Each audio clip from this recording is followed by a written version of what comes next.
नमस्कार मैत्रिणींनो, आज आपण अंडा फ्राय राईस करणार आहोत। चला तर मग रेसिपीला सुरुवात करूया। त्यासाठी इथे मी 2 वाटी तांदूळ घेतलेले आहेत बिर्याणीचे। आता हे आपण 2 ते 3 पाण्याने स्वच्छ धुवून घेऊया।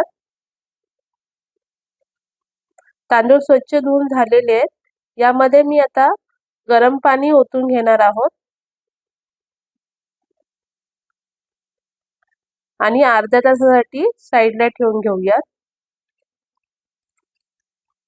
आपला अर्धा तास झालेला आहे। तांदूळ मस्तपैकी फुललेला आहे। आता आपण याला शिजवून घेणार आहोत। त्यासाठी इथे मी पाणी तापत ठेवलेले होते। त्यामध्ये 1 चमचा मीठ आणि तांदूळ टाकून घेऊया। 1 चमचा तेल ओतून घेतलेला आहे। इथे 10 मिनिटे मी तांदूळ शिजवून घेतलेला आहे। आता आपण काढून घेऊया।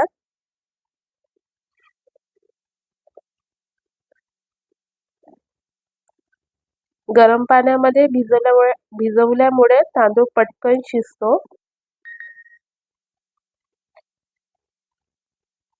आता याला मी थोडंसं हलवून घेणार आहे हलक्या हाताने। त्यासोबत इथे आता अंडी फोडून घेऊया। इथे मी 6 अंड्यांचा वापर केलेला आहे। चवीनुसार मीठ आणि काळी मिरीची पावडर मिक्स करून घेऊया।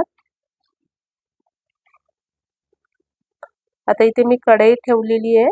तेल ओतून घेऊया आणि जी अंडी आपण मिक्स करून घेतलेली होती ती यामध्ये टाकून घेणार आहोत।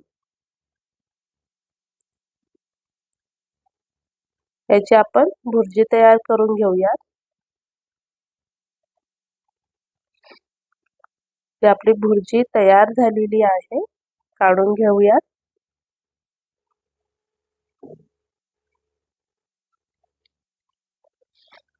आता त्याच कढईमध्ये आपण फ्राईड राईस करणार आहोत।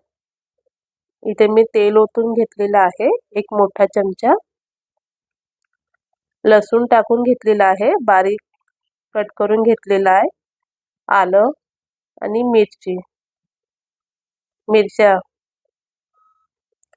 तेलामध्ये मिक्स करून घेतलेलं आहे। इथे शिमला मिरची टाकून घेऊया। गाजर पुन्हा एकदा 5 मिनिटाला मिक्स करून घेऊया। नंतर यामध्ये कांदा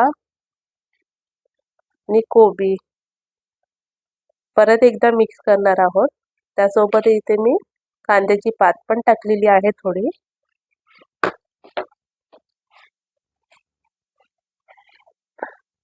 आपल्या भाज्या तेलामध्ये परतवून झालेल्या आहे। इथे मी शेजवान चटणी टाकलेली आहे 2 चम्मच। मिक्स करून घेऊया। इथे आता आपण शिजवून घेतलेले तांदूळ टाकून घेणार आहोत। सोया सॉस,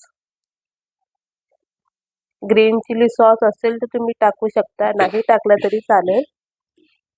जी भुर्जी तयार करून घेतलेली तीही टाकून घेऊया आणि कांद्याची पात। इथे मी मीठ टाकलेले नाहीये, शिजवताना मीठ टाकलेलं आहे आपण। आणि अंड्यांमध्ये पण मीठ टाकलेलं होतं। बघू शकता अगदी साध्या सोप्या पद्धतीने आपला अंडा फ्राय राईस तयार झालेला आहे। काढून घेऊया। चला तर मग तुम्हाला ही रेसिपी कशी वाटली मला नक्की सांगा।